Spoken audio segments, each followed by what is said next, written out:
सिंहस्थ क्षेत्र में बनी कॉलोनियों को सिंहस्थ मुक्त कराने और किसानों को सिंहस्थ के बाद अपने पहले व्यवसाय हेतु जमीन उपयोग करने की अनुमति देने की मांग उठी है। उज्जैन में सिंहस्थ क्षेत्र के मकानों को चिन्हित कर तोड़ने की नोटिस देने के बाद शुरू हुए विरोध ने एक बार फिर जोर पकड़ लिया है। प्रशासन ने सिंहस्थ क्षेत्र में आने वाली आधा दर्जन कॉलोनियों को चिन्हित कर रहवासियों को नोटिस दिए थे कि ये समस्त वह कॉलोनियां हैं प्रशासन के अनुसार वर्ष 2016 के बाद बनी होने के चलते चिन्हित हो गई हैं, जबकि वर्ष 2016 के पहले सिंहस्थ क्षेत्र में आने वाली बस्तियों को प्रशासन ने अपने स्तर पर ही छोड़ दिया। प्रशासन की कार्रवाई को देख रहवासियों की समिति द्वारा विरोध शुरू किया गया, जो कि एक बार फिर जोर पकड़ने लगा। कांग्रेस नेता गजेंद्र मरोठिया द्वारा एक बार फिर रहवासियों की आवाज को भोपाल तक पहुंचाने का जिम्मा उठाया। उज्जैन शहर कांग्रेस और समाज सेवियों का एक प्रतिनिधि मंडल आज पिपलीनाका चौराहे से भोपाल नगरीय प्रशासन विभाग स्व मिलने और 8 मई तक लगने वाले दावे आपत्ति लगाने पहुंचे। प्रतिनिधि मंडल की मांग है कि सिंहस्थ क्षेत्र में आने वाले मकानों को सिंहस्थ से मुक्त किया जाए। वहीं किसानों की जमीन को 12 साल में आने वाले सिंहस्थ के बाद 11 वर्ष तक व्यवसाय करने दिया जाए। आज कांग्रेस के प्रतिनिधि मंडल में विधायक महेश परमार, मुकेश भाटी, माया राजेश त्रिवेदी, विवेक यादव, देवेंद्र पाटनी, राहुल भाटी, ललित मीणा, राहुल पटेल, आशीष पांचाल, लीलाधर यादव, राजेश बादली आदि पिपलीनाका क्षेत्र में उपस्थित रहे और जनता को संबोधित किया। वहीं 4 सदस्यीय दल भोपाल रवाना हुए। जैसा कि आप सब लोग जानते हैं, पिपलीनाका चौराहा जैसा कि हमारा जो पीपल का वृक्ष है कितनी शांतता और शीतलता प्रदान कर रहा है, और जैसी हमारी गाय माता होती है, वैसे पिपलीनाका क्षेत्र के लोग बहुत ही ज़्यादा भोले हैं। वो कल अभी 3-4 दिन से मैं देख रहा हूँ कि लोगों को ज्ञापन दिए जा रहे हैं। मेरा तो कहना है कि किन लोगों को ज्ञापन दे रहे हो? जो आपका मकान जब टूट रहा था, जब आने की ज़रूरत नहीं समझी उन लोगों ने। और आपत्तियाँ कि आज 8 तारीख, कल आखिरी नहीं है, आपत्तियाँ चल रही है पिछले 6 महीने से। और जब सोनू गहलोत जी कहाँ चले गए थे, तब पारस जैन साहब कहाँ चले गए थे? और 15 साल से सरकार किसकी? 18 साल से। जब आपको नाम निकालने की फुर्सत नहीं पड़ी कि इतने सारे मकान बने हुए, तो इनको उसी समय सिंहस्थ से मुक्त कर दें। अब नगर निगम का चुनाव आ रहा, विधानसभा का चुनाव आ रहा, तो आपको इन लोगों की याद आ रही है, गरीब लोगों की? कैसी बेशर्म इस तरह की राजनीति करते हो आप लोग। मेरा तो सीधा आरोप है, पारस जैन साहब आपके जयप्रकाश राठी की जमीन छुड़वाना। अरे छुड़वा ले भैया, पहले गरीब लोगों की तो छुड़वा दे जमीन, जो मकान बना के रह रहे हैं। इतने दिन से तेरे को 18 साल से याद नहीं आ रही कि तेरी सरकार है, खुद ही ज्ञापन ले रही है? हद कर रहे हो यार, या तो इस्तीफा दे दे विधायक पद से अगर तेरे को जनता की इतनी चिंता है तो। वो 10 साल निगम सभापति थे सोनू गहलोत जी, वो कौन सा ठेका दिलाते रहते हैं, उसी में ध्यान रहता है उनका कि सफाई का दिला दो ने, वेस्ट मैनेजमेंट और ये जमाने मैनेजमेंट, इसमें इनका एडजस्टमेंट क्या है, इसमें ध्यान ज़्यादा रहता है इनका। जब इनको और एक सिंहस्थ के समय पे एक दल आया था, उस दल ने उसी समय पूछा था 2016 के पहले कि भैया कौन सी जगह हटानी है, कौन सी कैसे सिंहस्थ लगेगा, इसमें सिंहस्थ आरक्षित आता, मकान बने हुए हैं। तब कोई जनप्रतिनिधि, तीनों चारों जितने भी भाजपा के यहाँ पे, एक ने भी आपत्ति नहीं लगी। हम सब लोगों ने यहाँ पे कांग्रेस पार्टी के जितने भी लोग खड़े हैं, सब ने भरपूर खूब आंदोलन करा है, सड़क पे रह के लड़ाई लड़ी है, और तब जाके लोगों के मकान बने। यहाँ के भी, जयसिंहपुरा के भी, गुलमोहर कॉलोनी के भी लगभग 1000 से ज़्यादा मकान। और इनको बनाया किन्ने था?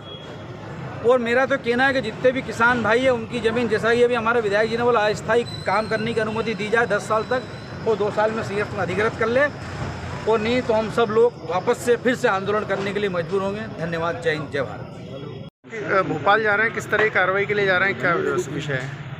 100 बात की एक बात है, 15 साल से सरकार भारतीय जनता पार्टी की थी और जनप्रतिनिधि भी उनके ही थे, चाहे सांसद हो, विधायक हो या निगम के अध्यक्ष हों। तो जब 15 साल से सरकार आपकी है, तो आपको तो प्रशासन के साथ बैठ कर के और इस सिंहस्थ भूमि से बाहर निकलवाना था। मकान आपके सामने बने, पिछले 15 साल में हज़ारों मकान बन गए पूरे उज्जैन उत्तर को अगर देखें हम तो सिंहस्थ एरिया आपके सामने था। इसका मतलब आप इन लोगों को बेवकूफ़ बनाने का काम कर रहे हैं, सिर्फ वोट की राजनीति। आपको जब दिखाई देने लगा कि ये सब आपके अपोज में आ जाएंगे अगर मकान टूटे तो आप फिर से आकर के इनके बीच में खड़े हो गए और खुद की सरकार खुद ज्ञापन लेते हो। ये कितनी बड़ी विडम्बना है कि इन भोले भाले लोगों के बीच में आकर के आप कर क्या रहे हो। इसी सब चीज़ों को लेकर के आज सभी लोग मिलकर के कांग्रेस की तरफ भोपाल जाकर के देंगे, टाउन एंड कंट्री के ऑफिस में अपनी आपत्ति दर्ज करवाएंगे और इन लोगों के खिलाफ भी देंगे जो जनप्रतिनिधि हैं लेकिन लोगों को बेवकूफ़ बना रहे हैं। डिमांड लेके भोपाल जा रहे हो आज? चूँकि सिंहस्थ 2016 और 2016 के पहले की लड़ाई, जो 16 के पहले की तो कोई लड़ाई रही नहीं, क्योंकि ऑलरेडी प्रशासन ने स्पष्ट कर चुका था कि 16 के पहले के निर्माण हम छोड़ रहे हैं। तो वो जिस प्रकार से भ्रम फैला रहे हैं कि 40 साल पहले, तो 40 साल पहले एकदम अपना उज्जैन ना तो इतना बड़ा था और ना एकदम बने। कुछ मकान 2080 के बाद बने, कुछ 92 के बाद बने, कुछ 2004 के बाद बने और कुछ 16 के बाद बने। अब ये 16 की गाइडलाइन जिस प्रकार से जारी कर रहे हैं, तो 16 के बाद भी है जिन कॉलोनियों में खुद विधायक जी और इनके द्वारा की जो रोड बन गए हैं, उनका क्या, आपको 2015 में गाइडलाइन जारी करनी थी कि भैया हम ये सर्कल पूरी फ्री कर रहे हैं और 16 के बाद का निर्माण अब कोई हुआ तो हम वैध मानेंगे। जब आज 16 और 5 करीबन 7 साल हो गए सिंहस्थ को और 7 साल बाद कह रहे हो और मकान उसमें 450 हैं, कि इन मकानों को हम नहीं छोड़ेंगे, तो उन मकान वालों से आपकी क्या दुश्मनी है। पूर्णतः कांग्रेस पार्टी ने भी जब पूरी और एक आम जन ने और समाज सेवी संगठनों ने पूरी लड़ाई लड़ी थी, जिससे प्रशासन को अपनी मुहिम कहाँ थोड़ी सी रोकना पड़ी थी। तो हमारा आज फिर यही मांग है कि जब 16 के बाद लोग जो 400-450 मकान हैं उनको भी छोड़ा जाए। उसके बाद मुख्य बिंदु है किसानों के बारे में इनकी प्लानिंग के अंदर इनकी भूमिका स्पष्ट नहीं है, क्योंकि आज समय के साथ परिवार बढ़ता गया और किसान छोटे हो गए, तो उनके उपयोग के कारण ना तो ज़मीन बेचने पर प्रतिबंध कर रहे हैं छोटे टुकड़ों में, और सेकी से ज़मीन लगी होने के बाद ना किसान कुछ कर पा रहा है। तो इनकी कोई ऐसी भूमिका नहीं है कि उसके बाद में किसान भी कुछ अपना जीवन यापन के लिए कुछ काम करे। ये मांग बताओ।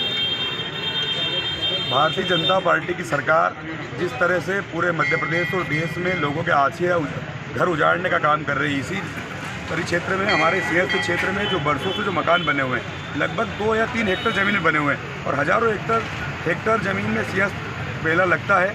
हम उस सिंहस्थ मेले का विरोध नहीं करते हैं, लेकिन जो लोग बड़ी मुश्किल से जिन लोगों ने अपना घर बनाया, जिनका आशियाना बसाया, उनको उजाड़ने का काम भाजपा की सरकार कर रही है और भाजपा के दोहरी नीति के नेता दोगली नीति अपना रहे हैं। एक तरफ जब शासन प्रशासन उनको घर तोड़ने आते उस समय वो घर से बाहर लोग निकलते नहीं है, लेकिन उनको तकलीफ होती है, उनको कष्ट होता है, उस समय वो घर में रहते हैं, लेकिन राजनीति करने के समय बाहर आते हैं। तो मेरा आपके माध्यम से मुख्यमंत्री जी से मांग है, सत्ता में जो बैठे लोग, यहाँ के सांसद जी से मांग है, यहाँ के विधायक और मंत्री जी से मेरी मांग है कि आप लोग संयुक्त रूप से जो लोग सिंहस्थ क्षेत्र में निवास कर रहे हैं, बरसों से निवास कर रहे हैं, जिनके 1000, 500, 800 स्क्वायर फीट के घर बड़ी मुश्किल से मेहनत परिश्रम करके उन लोगों ने अपने घर बनाए।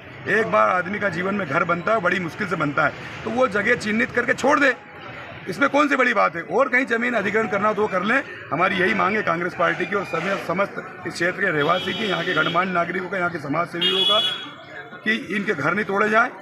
इसके लिए हमारी मुख्यमंत्री जी से मांग है। दूसरी हमारी एक और मांग है कि यहाँ के जो किसान भाई हैं, 10 साल तक उनको व्यवसायिक इस क्षेत्र का, जैसा कि हमारे भाई गजेंद्र मारोड़ जी ने बताया कि व्यवसायिक कार्य करने के लिए अस्थायी शेड निर्माण हो या अन्य जो काम करना चाहें वो करे। सिंहस्थ के समय 1 साल पहले और 1 समय बाद 2 वर्ष आप जमीन कोई निर्माण ना करने दे, लेकिन जैसा बताया परिवार बढ़ गए हैं, जमीन का रकबा कम हो गया, तो उनके जीवन यापन करने में तकलीफ हो रही है। तो ये हमारी मुख्य मांग है।